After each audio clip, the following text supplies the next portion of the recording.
Thank you, thank you. Let's give the loudest clap to our Lord Jesus Christ this morning as we celebrate. Yes, amen, amen. Thank you. You may be seated.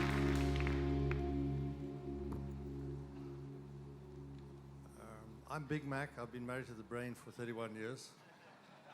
Subject of most of the books that you can get from us outside there. We do have a special on the books. Caroline will be talking through this book today, Think, Learn, Succeed, The Perfect You, and Switch on Your Brain. So those will be available for you. I also encourage you to get onto our website. We've got lots of free downloads, blogs, podcasts, all kinds of things to help you. It's our intention to help everyone in this world. We're very blessed to be able to speak around the world on the mind-brain connection. I'm blessed to participate in many of the research trials that Caroline is conducting and research and so on. It improves my own brain. It really does. So I'll leave you in her capable hands, and I want to thank you very much for coming to church this morning to listen to us, and especially for Planetshakers for inviting us. Thank you, Pastor Sam, for thinking of us. We really appreciate it.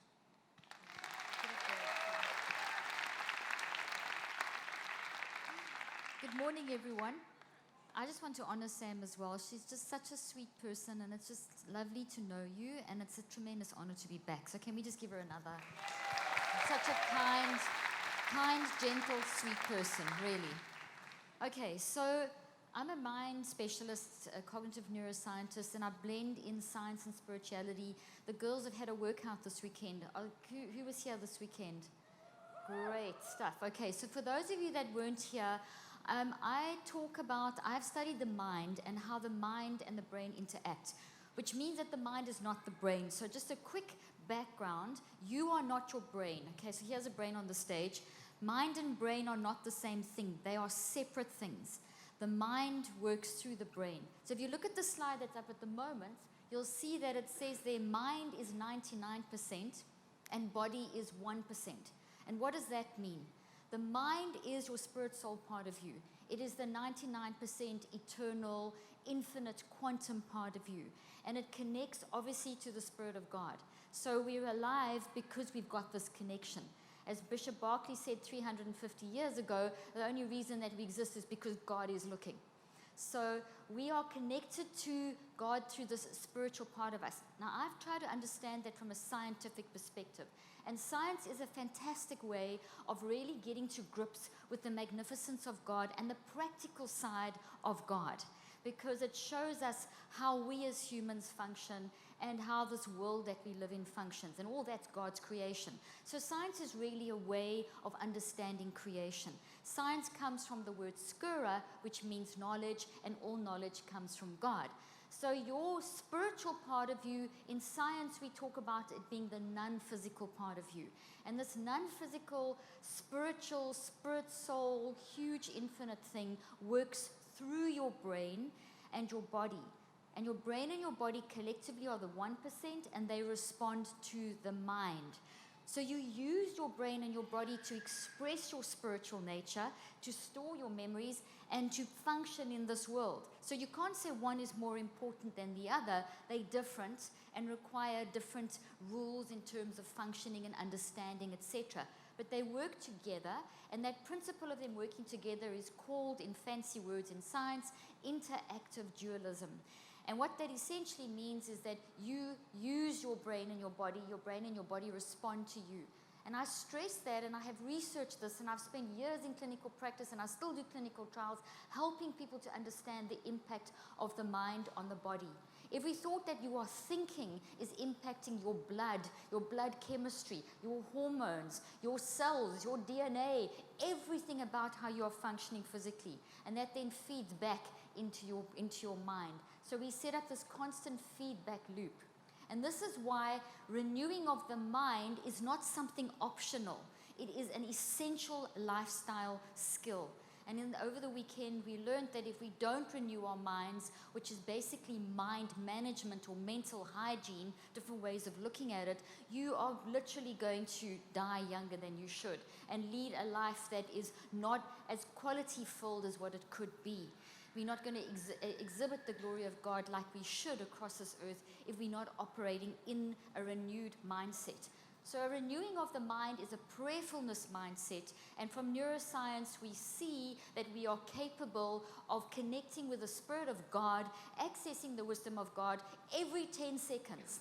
And I demonstrated this over the weekend, and basically this means that 6 times a minute you should be talking to God, and when you actually practice that, you'll see that you should constantly be self-regulating and connecting with God. And that goes along with the scripture, bringing all thoughts into captivity. All thoughts, that is all thoughts. The average person thinks around somewhere between 8,000 and 180,000 thoughts a day. We don't really know how many, but we know it's a lot. Okay, so the average is about 30,000, and the scriptures say clearly we're supposed to bring every thought into captivity. To what? To God, to love. So there's a standard that our thoughts need to be held against. So what is a thought? The thought is the result of mind in action.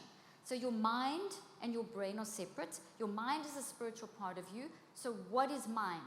Mind is your thinking and feeling and choosing. As you think, you feel. As you think, you feel, you choose. Those two always go together. They produce a result, and that result is your thoughts. Your thoughts become the roots of your words and your actions. As a man thinks in his heart, so is he. Out of the abundance of the heart, the mouth speaks. Okay, so we see constantly the scripture telling us the philosophy or the way we should be operating, and then science explaining how that works.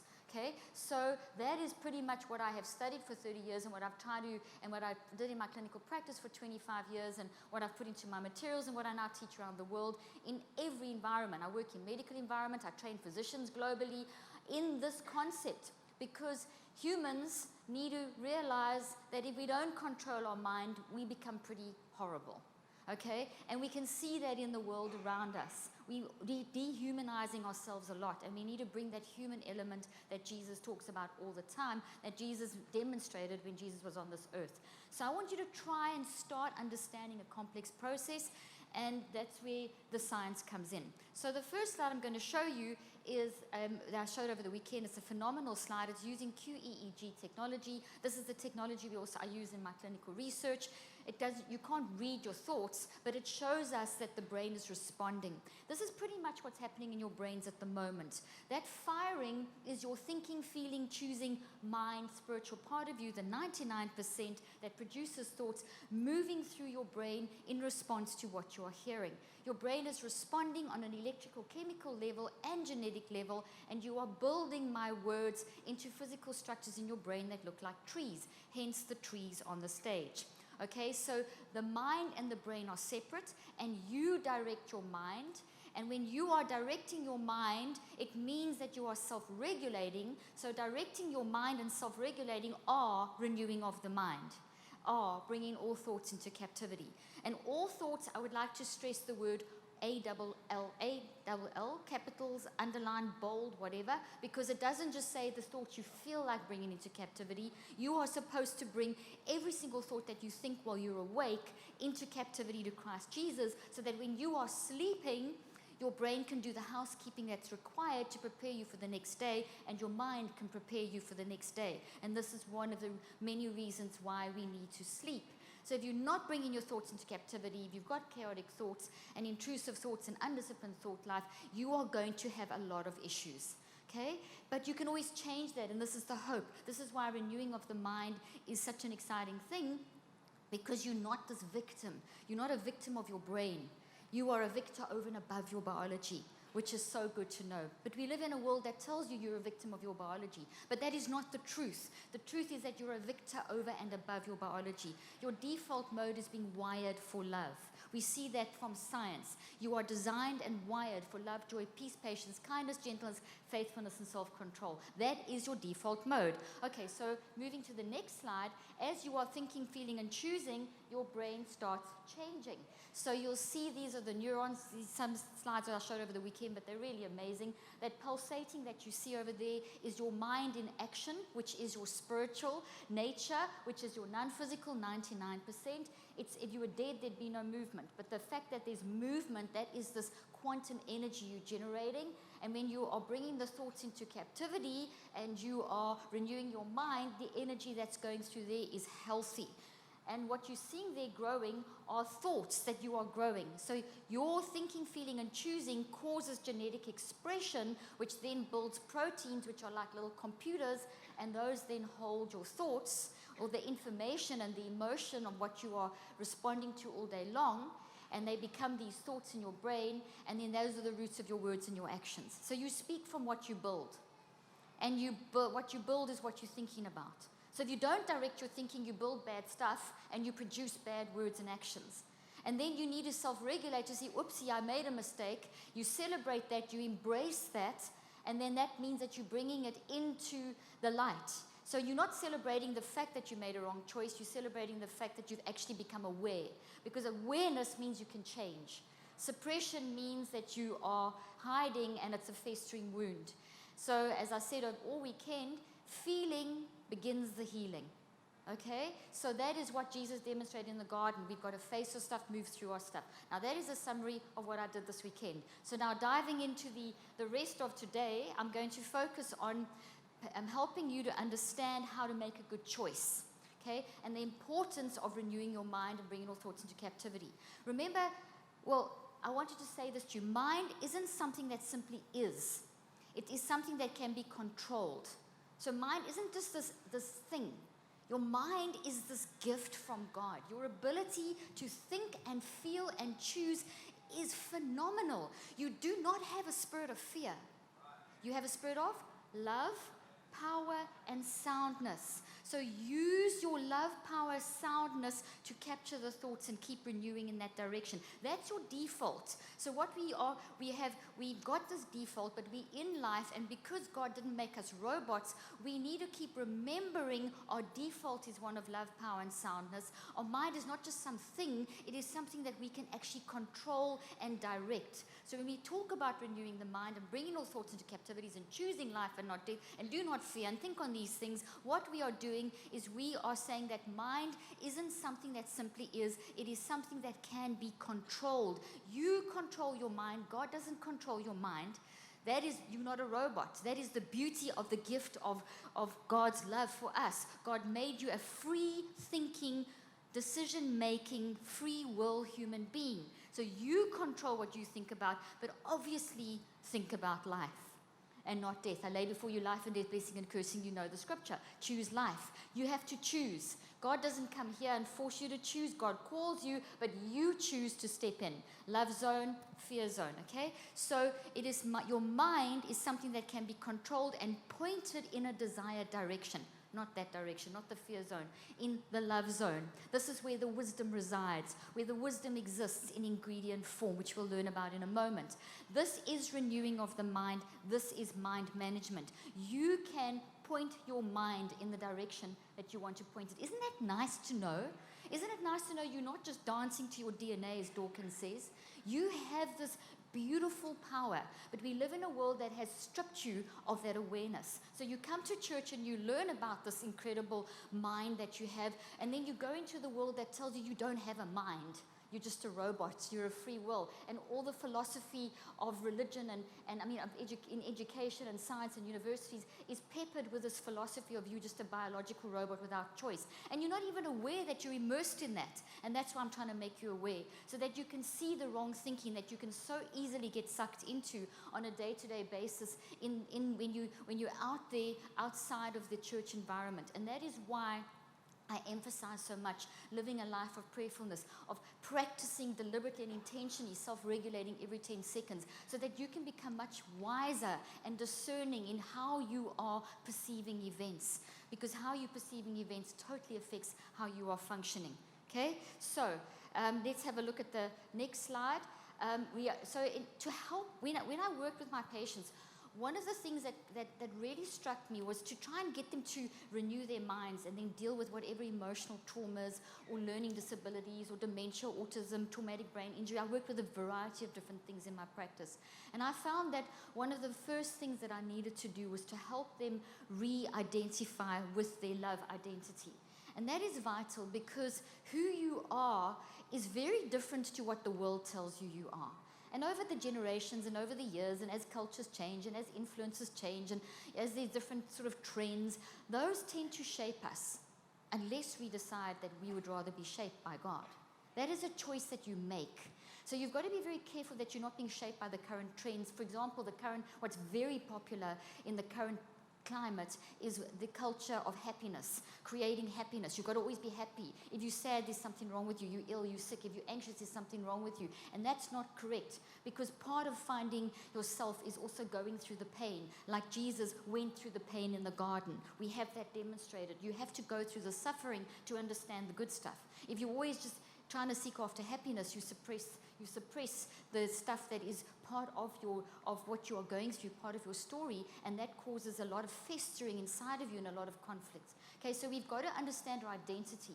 And if we're trying to be something that we're not, or we're trying to match ourselves to a version of success or a version of whatever we see as being the current ideal, it causes such a lot of conflict. So first and foremost, you need to find your identity intrinsically. So what I did with my patients is I developed profiles that used to take 7 hours to do. Fortunately, I've simplified those and put those into 2 of my books, 2 simplified versions. And what I found very helpful is to help people to, first of all, understand mind. How is your mind different to mine? Because you know you're unique. We know that. The scriptures say that. Science confirms that. No two people think the same way. Even the way that your brain is designed to match you. You have the same basic neurophysiology, but your mind is designed to match your unique way of thinking. So mind is thinking, feeling, and choosing. So how do you think, feel, and choose differently to me and to the person sitting next to you and every other person on the planet? Because there's a thinking, feeling, choosing that you do that enables you to do what no one else can do. So there's something you can do as the result of your unique thinking, feeling, and choosing that no one else on this planet can do. So if you're not operating in that identity, in that mind in action, in that thinking, feeling, choosing 99%, building these great thoughts that produce your great words and actions, not only do you lose out, but so does the world. Because only you see the world in your way. Only you can produce your uniqueness. You see, when you get identity lined up with who you really are, it stops the jealousy and the envy and the fighting and the being threatened by others and wanting what others have got, because you realize that whatever anyone else has got is incredible. It's only going to enhance who you are. And jealousy and envy will cause brain damage anyway. You see, people only envy and have jealousy and get frustrated with other people's success because they don't know who they are. And we waste tremendous energy on trying to be what we aren't. And if you get sucked into the current trends, you are going to have tremendous conflict in this area. So I really recommend that you take the time to understand your identity. And the 2 profiles that I've developed are not IQs, they're not SQs or EQs, social quotients or whatever. They go way beyond those. Basically, there's 2. Let's just have a look. Yeah, the first one is the gift profile, which is in here, which takes you honestly 10, 20, 30 minutes to do. And that basically, and these are scientific tools, clinically applied over 30 plus years. The first one, the gift profile, tells you qualitatively how to understand the uniqueness of your thinking, feeling, and choosing. So it gives you tremendous insight so that you can self-regulate more efficiently. The second one, the UQ, which is the Unique Qualitative Assessment Profile, is something you can do for the rest of your life. It is in this book. It is an ongoing set of questions, both based on the same scientific theory. Let's look at the next little image. You'll see a picture of a brain. Based on the science of how the brain is designed, your brain is designed to match your mind. Your 1%, brain and body, is designed to match your 99%. Okay? So it's based on the same philosophy, but the gift profile gives you a handle and a description on your customized thinking. Okay? And customized means designed for you. And then the UQ shows you how this customized thinking organically develops and evolves as you grow through life. Now, understanding those 2 keeps you focused in on your love identity and keeps you very selfless. We become very selfish when we are seeking after someone else's identity. We become very wanting everything for ourselves. We become very self-absorbed when we lose our identity. But when we find our identity, you become free. You become humble. You rejoice in the brilliance that God has placed within you, but not in a prideful way, in a way of, I just want to share this with the world. Because when you do share your gift with the world, and you celebrate someone else's gift, you enhance yourself. So identity is a gift. That's why I talk about the gift profile, the unique qualitative assessment profile, because you are unique. So if you just look, next slide, you are not an IQ. IQ is an unscientific concept. You're not a number. You're way beyond a number. Some of you may have been locked in, being told that you have a low IQ. I know from the intelligence research, which I've done for years, is that intelligence is in your hands. The more you think, the more you feel, the more you go through, use your mind, thinking, feeling, choosing, and the more you learn and build your brain, the more you increase your intelligence. I talk a lot about that and how to build your brain in this book as well. So you are not an IQ, you're not a number. You're also not a personality test. Very popular in this current day and age are the personality tests. They put you in a box. You're not a number, you're not a category. You are not an EQ or an SQ, emotional quotient or a social quotient. All these are giving you information, but when you look at those, I'm not saying don't use them, I'm just saying be very cautious in how you let them define you. No one must ever label you. These are just giving insight into how you function uniquely. So you are not limited to a number, to a category, to an emotional, you this type of person, you that type of person. You are type U. And that is very important to understand. Type U doesn't have that conflict. Type U is open to learning. It's open to growth. Okay, so bearing that in mind, that attitude, why do I tell you now about all this identity? Because identity is wrapped up, understanding how you think, feel, and choose is very wrapped up in you making the deliberate decision to bring all thoughts into captivity, to renew your mind, to think on these things. So no longer do those scriptures just become words that you utter. They become life that you live. Lifestyles. We're talking about a lifestyle change. I'm very impassioned about this if you haven't already gathered that, because it really concerns me how the church is so conflicted. And how can I say that? Well, I get thousands of emails a week. I'm working in this area, and I'm saying people are sending things to me like, I love Jesus and I'm praying and I have faith, but I'm so depressed and I feel so guilty. There's so much conflict. But when you celebrate that depression or that conflict as celebrate in terms of, when I say celebrate, when you acknowledge it and celebrate it, it means you are actually saying, okay, I feel this conflict, I feel this guilt, I feel this shame, and now it's in the open, now I can change it. So you are celebrating the fact that the minute you're aware of something, you can move forward and change it. And then that starts reducing the conflict. It's okay to say, I feel confused. I feel like I should have more faith, but I can't. It's okay. And we need to accept that, because from there you can grow. Otherwise, you stay stuck. And when you understand your identity through these profiles and things, which are just tools to help you to get more insight into your brilliance, it helps you move forward. So with that in mind, every moment of every day, literally every 10 seconds consciously, you are making decisions.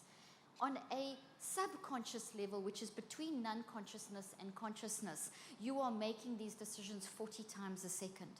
On a non-conscious level, you are making them at 400 billion actions per second. So your non-conscious spiritual 99% thinking, feeling, choosing is making decisions at 400 billion actions per second. That's what drives you. That's this massive, eternal, spiritual nature that is very hard to understand, okay? But we just know it's powerful. We, on a subconscious level, which is between non-consciousness and consciousness, it's 40 times a second. So it's very hard to tune into that level. But a conscious level, we can consciously tune in, which is when you're awake and aware, to the every 10 seconds. It does mean that you have to be much more deliberate. You can't just go through life just reacting. You actually need to be very aware of what you are thinking, feeling, and choosing, and responding, and catch yourself quickly. And that takes a lifestyle of practice. And that is why there's so much emphasis in the Bible about talking about get wisdom, get understanding, get discernment, think on these things. There's all these injunctions going throughout the Word of God, throughout the Bible, to become a self-regulated person. Okay, that is renewing of the mind. So we are always making these choices. So to help you understand this very complex thing, I've got a bunch of images. The first one is Kelly Slater on a surfboard, okay? So we're going to look at this concept of choice now through a bunch of images. Bearing in mind that your spiritual nature, your non-physicals, is 99% mind, and mind is your thinking, feeling, choosing, and you have your own unique way of thinking, feeling, and choosing. And you need to self-regulate, and all of this is renewing the mind. So now you're in life. You wake up in the morning, you get an email, or you read your text, or your kids say something to you, or you know something is happening during that day. So life, the active part of life begins. You start receiving the signals of the events and circumstances. They're coming in at you. You are your type U. So you've got your unique way of seeing these things, and then you've got your existing memories that you have built from when you were in the womb, at birth and through life. You have all these experiences and belief systems that are also added to your evolving nature. Okay, so you come into today with all this information. So you now go into what we call a state of superposition. In quantum physics, the term superposition is the moment in time where things are frozen, where you have the opportunity, scientifically we've seen from quantum physics and from neuroscience and psychoneuroimmunology, which look at this mind-body connection thing, but we have this ability to freeze moments in time, literally every 10 seconds. And you get, I'm slowing this thing down now, but you do this pretty fast. Once you're aware of this information and you practice it, it helps tremendously. And I have an app called Switch that I've just released, and we'll show you a picture at the end of the session, which really trains you in this skill. It is so powerful, okay, all the stuff that I'm teaching you how to do now, okay? So superposition is like being on that surfboard. Here's Kelly Slater on a surfboard. He has, the signal is the incoming wave, and he has to make a decision. Should he ride the wave with whatever angle? I don't know anything about surfing, so I'm just guessing what he does. Or is he going to wait out this wave and wait for the next one? He's going to make a bunch of decisions based on the incoming signal of what the wave looks like, as well as his experience, his memories of, his existing memories or thoughts of what his skills, which relate to his skills of surfing. So he's in superposition. He's for a moment frozen in time as he makes the decision about whether to go in whatever direction. So let's say now he makes the decision to step in and to ride that wave. Now notice I've stepped into this zone, the green tree, this is the love zone. So when I step into this zone, I'm making a decision. So here I'm on my surfboard, and here the events and circumstances of life are happening, the incoming signal, and then I have the upcoming signal of my existing memories. And I grab this current thought, this current incoming signal, the current thought, and my upcoming signals. So what am I reading? What's the email? What's the conversation that's incoming? My perception of it and my existing memories are all now on the surfboard in superposition. Now what do? I need to connect with wisdom, the Spirit of God. I need to ask God, what should I do? I need to train myself to have an ongoing conversation on that surfboard, because the minute that I choose, and at this stage I've now got all that orange firing going on in my brain, this massive cloud of energy and all these chemical reactions and everything's firing up. The moment I choose, okay, I'm going to think that, say that, do that, I step into either this zone or that zone, healthy or healthy thinking or toxic thinking, and I collapse the wave like a wave collapses on the beach, and I now cause genetic expression and I build something. I start building a thought, either a healthy or a toxic thought. I start creating matter out of mind. So from superposition, I create physical matter. And that matter does matter, okay, because it's going to produce your words and your actions. It's going to lead to the next moment and the next part of your reality. So that's why this is renewing of the mind. What I'm teaching you is renewing of your mind. You've got to get on your surfboard. You've got to go in superposition. You've got to make sure that you're connecting with the Spirit of God. You've got to be deliberate and intentional. You've got to practice this. You can't just live life randomly, okay? So now let's look at the image there. So Kelly Slater, first of all, one more thing about the wave. Look at the wave, okay? We know that there is, we have Schrödinger's wave. Schrödinger was a quantum physicist, and he did all this mathematical calculation showing us that there are a multitude of possibilities. Okay, this is the most beautiful thing I'm about to explain to you. I'm sorry if I think science is beautiful, but I do. Okay, but now let me relate it to scripture, okay? So you have all these infinite possibilities in that wave. There's millions upon billions of water particles in that wave. Do you agree with me? We couldn't even count them. That is a representation of all the possibilities in this zone. There is an infinite number of possibilities in this zone in particle form or ingredient form that are all good. I know the plans I have for you to give you a hope and a future. This zone is filled with hope and future and ingredients of wisdom already done. God has already done it all. All wisdom already exists. God is alwaysness. Do you get what I'm just saying? Hebrews 11:1. Faith is the substance, ingredients, particles, infinite wisdom of things hoped for. The evidence of things not yet seen. You haven't seen them yet in your physical life. You haven't seen the evidence and substance yet, but it already exists. And what you have to do is step in, and please note it's in particle form, it's in ingredient form. It's not a baked, organic, local, sustainable cake. It is in ingredient form. You decide what cake you're going to bake. You choose the ingredients and you bake the cake. But everything in this zone is, I know the plans I have for you. They already exist. So when I go into superposition and I access this, I'm accessing the wisdom of God that already exists. I no longer spend my life praying and asking God, please, please, please. It is simply, God, how can I tune in to the wisdom? What is the wisdom? Because I know anything. Do you see what I'm saying? It shifts the way that you pray. It shifts the way that you focus your energy, because so many people are begging God to do, and God's going, what? It's done. It is done.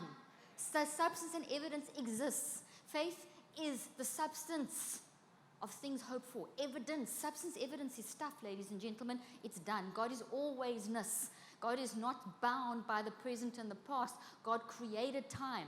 Time changes. It's this time here. It's 17 hours earlier in California. It's 2 different times. Time is very fluid. Time is totally fluid. Okay, we're already in the future. It's affecting my past because I live in Dallas in California. So I'm already in the future, but I'm going to go back in the past tomorrow. There is no such thing really as time. Okay, so we are in alwaysness. We're in now, and we need to access that. So in superposition, we do that. So now Kelly Slater makes a decision. He chooses, and he chooses right. Now we go inside the brain. So now he's chosen. The cloud has collapsed. And in his brain, genetic expression is happening. And he started building a network, which is, I'm going to surf down this wave. A new experience is being built into his brain based upon the superposition. He made a good decision. This is what it looks like inside the brain. This is not spaghetti, okay? This is your thoughts in your brain. This is an actual image inside the brain. This is a CT scan looking inside the brain, and when you see those clusters there, those are all the little branches. Those contain information. There are trillions upon billions upon gazillions of little protein computers that you are looking at there that are basically holding existing memories, and the new memory is being built. Okay, so this is how brilliant you are, and this is what I mean by the fact that your thinking, feeling, choosing changes brain. It actually builds stuff in the brain. You are changing the structure of your brain. So this is a healthy thought. He made a good decision to go down that wave.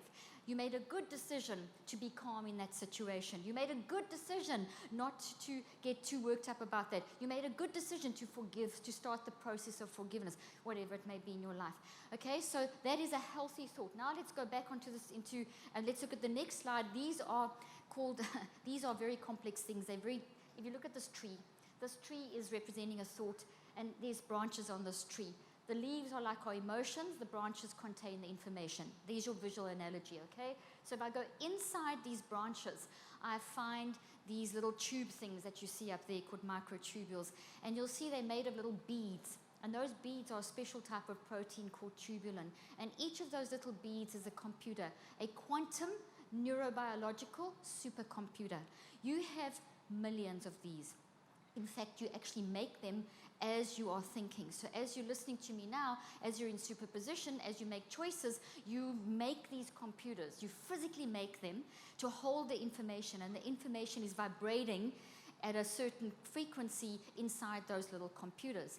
And those computers are inside these branches, and those computers send out messages to every other cell of your body. So your thinking creates the environment of your entire body.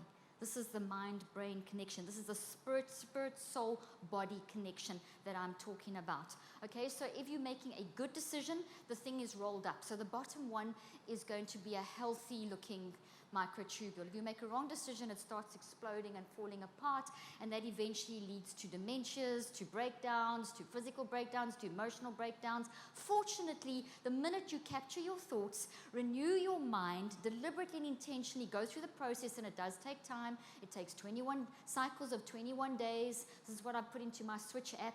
Okay, it takes cycles of 21 days to fix those things, but you can fix the broken ones, which is wonderful to know. So when you bring a thought into captivity and you renew your mind, you are fixing those things that are all flying apart. You're putting them to the big top two will become the bottom one. That's what you're doing when you renew your mind, and that is good. You want to do that. So there's a physical result of your mind work. So if you look back at Kelly Slater in superposition once again, there's a lot of uncertainty in superposition. In superposition, I've just told you about Schrödinger's wave and all the substance and evidence and all the possibilities, and because Schrödinger talks about all the possibilities. Heisenberg is another quantum physicist who spoke about uncertainty, the uncertainty principle, which is basically faith. Okay? Faith is not asking God to lay out the plan up front, like, God, I want this, this, and this. Faith is realizing that I know the plans I have for you, to give you a hope and a future. So there is this stepping out the boat kind of thing that happens when you realize that uncertain, and when Heisenberg talks about the uncertainty principle, it's uncertain. You don't quite know how the future is going to play out, but it's okay. You're in this zone. In this zone, you also have all these ingredients, but they are all things that are not going to be good for you.